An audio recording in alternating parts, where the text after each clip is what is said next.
Yeah, yeah, yeah, yeah, yeah, yeah. Work, work, work. Yeah. Okay. Okay. Okay. Okay. Okay.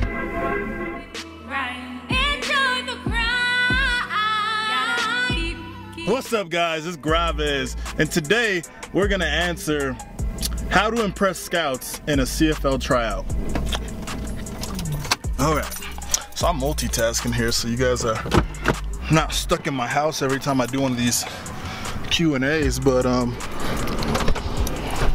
let's see, where should I begin?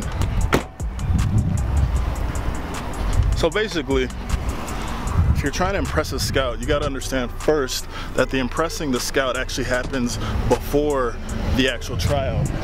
What I mean by that is, I'm trying to cross the street and not die.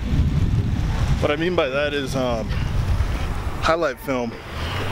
Just like in the NFL, if you're going to impress somebody, they need to know your name before you get to the actual tryout. If you're dependent on getting there and trying to impress them, ooh, I'm kind of dark there.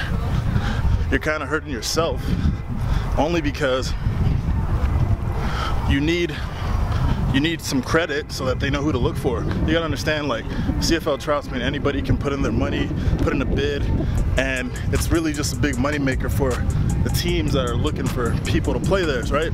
So you can't really just expect that they're gonna know your name before you get there. So a lot of the times I say it's worth the investment if you already talked to the scout before you actually got to the actual tryout.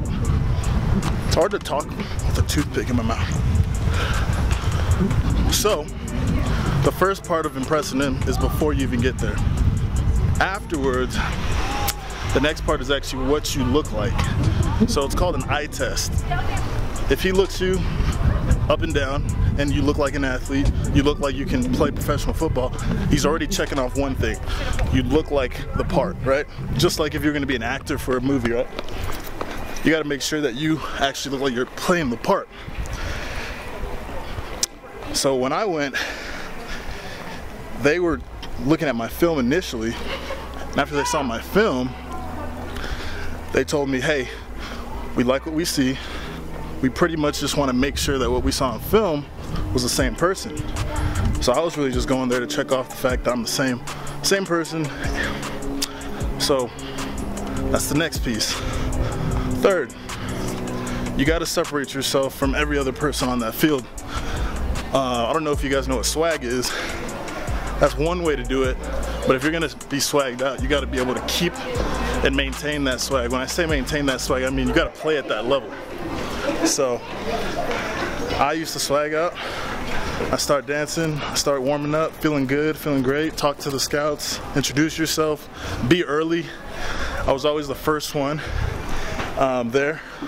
So you gotta think about it. It's like a job interview. What are you gonna do if you're trying to impress somebody? You wanna look good, you wanna feel good, you wanna be on time, which means being early. You wanna have your recommendations, so in this case, that's your film. You want to be able to market yourself before you get there. So after you do all this marketing, it's all about seeing if what you said was true. So he's just gonna try and see if you can prove that you're the same guy that you marketed yourself to be. Now, if you have no highlight film out, if you have nothing proving that you can play the part, then you're already at a disadvantage. Why am I breathing so hard? I think it's because my arm is like holding this camera. I'm trying to look for some new training shoes so that I can get back in the facility, but that's another video. So yeah, once you look good, feel good, introduce yourself early, now you gotta prove it. You gotta prove it, and you gotta go out there and ball out. You gotta go out there and make plays, and then you have to make, sometimes, I mean, it's a every man for himself type sport, right? So I'm not gonna tell you, I'm not gonna lie to you. You gotta make some people look bad. Like, because they want a guy that they know is gonna be able to make plays. And when you make plays, somebody else is not making plays. So basically when I went to my tryout, I went out there, showed up early, warmed up. My 40, when I ran it there, wasn't exactly what was on tape because it was raining that day, but I still had another opportunity, so you can't quit. That's another thing. You can't give up. Like, even if you mess up on one play, even if you mess up on one sprint, even if you mess up on one drill, it doesn't mean it's over, because they're gonna see how you come back from that. The other thing is, they're gonna try and get in your head. They're gonna try and tell you that when you run your 40, you got to start 2 yards behind the line. They're gonna change the 3 cone, make you do it reverse. They're gonna purposely put you in positions to lose to see how you respond. How do you respond when things aren't fair? How do you respond when it's not in your best interest?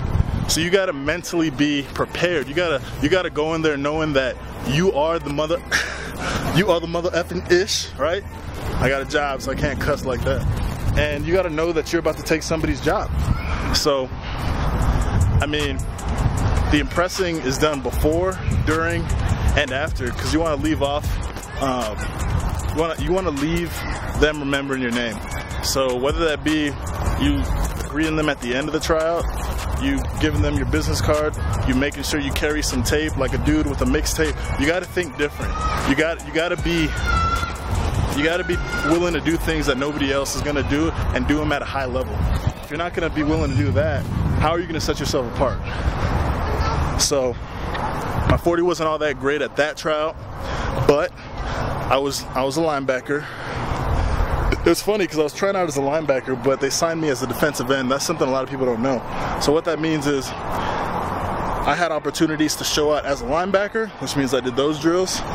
And then I had opportunities to show out as a defensive end, so I had to show out at those drills. So not only did I have to look better than the linebackers, I had to look better than the D linemen too. So I did all my drills, I covered some guys, I broke up some passes, I didn't get a pick, they saw that I could run, and then they had me do pass rush, and that's where the icing on the cake happened for me. That's when they were like, I want this guy can play. This is what I saw on film, this is what I wanted. So I did my pass rush.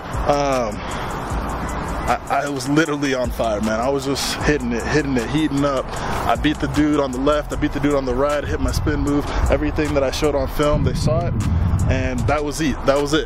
But you saw the steps. I had to make sure I got my highlight film out. I had to make sure I showed up early. I had to make sure I was mentally ready, put my game face on, and then I had to prove it. Just show out and have a good time.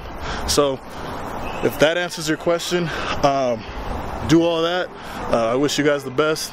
I'm gonna get back to looking for these training shoes and get back in the facility. And last but not least, make sure you enjoy the grind.